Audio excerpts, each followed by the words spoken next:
ډېره موده پس راته دا حدیث را یاد شو.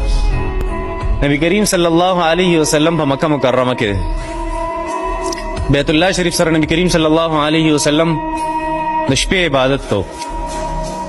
حضرت ابوبکر صدیق رضی الله تعالی عنہ هغه هم سره ولاړ دی او حضرت بلال رضی الله تعالی عنہ سره ولاړ دی او حضرت عمر رضی الله تعالی عنہ سره ولاړ دی. عبادت کو د شپې عبادت.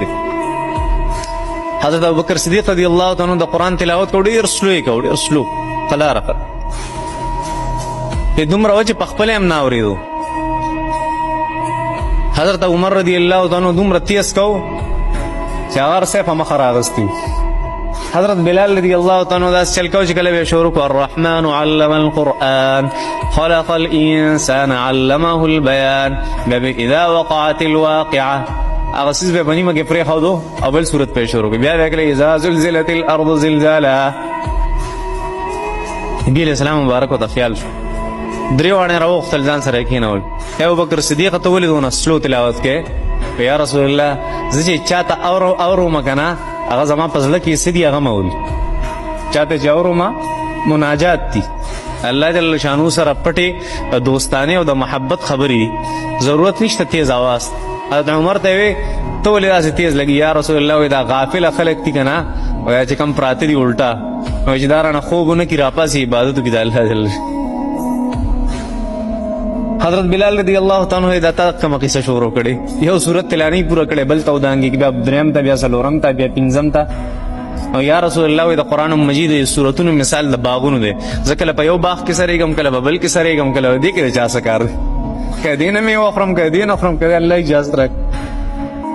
نبی کریم صلی الله علیه وسلم ته فرمایل چې دا عبادت داسې یو څیز دی.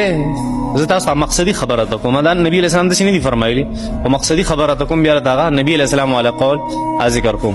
نبی علیه السلام مقصد دا د خبرې نه چې عبادت چې دی دا هغه چې کوم الله مقرر کړی شریعت تا ته ویلي، ته د هغې نه سوا عبادت نشي کولی. ته داسې نشي ویلی سهار مونږ 2 رکعته دی که 3 وشو دا خو نور هم ښه خبره ځان نه به نه وی، دا خپل به نه جوړی. عبادت کې اصل خبره دا ده چې خپل به نه جوړی، صرف چې الله څنګه ویلي هغه شان، حضور اقدس صلی الله علیه وسلم څنګه کړي هغه شان، بس عبادت به ځان نه جوړی. نبی علیہ السلام دا فارموله ښودلې دي ته چې عبادت به ځان نه جوړوي. ستاسو چې کوم کارونه دا عبادت دی او ستاسو چې کوم سوچ دی دا به د خپل سوچ مطابق عبادت نه کوئ، څنګه چې الله مقرر کړی هغه شان. نه ای ابوبکر صدیقه ته ډېر زیات سلو لګیې، ستا خبره خو ټیک ته خو ډېر زیات سلو لګیې. د الله قانون دا دی چې لږ تیز. ای عمره ته د حد نه تجاوز کړی، دومره تیز لګیې، ته لږ سلو شه. او ای بلاله ته چې کوم صورت شروع کې نو هغه سر ته رسوه، بیا دویم صورت شروع کوه. داسې مه کوه چې دې نه یو آیت راغستی بیا د هغه نه یو آیت راغستی بیا دې نه یو آیت راغستی، داسې به نه. دا طریقه د نبی کریم صلی الله علیه وسلم چې خپلو صحابه کرامو د هغې تربیت یې کو په سره په بهترین عبادت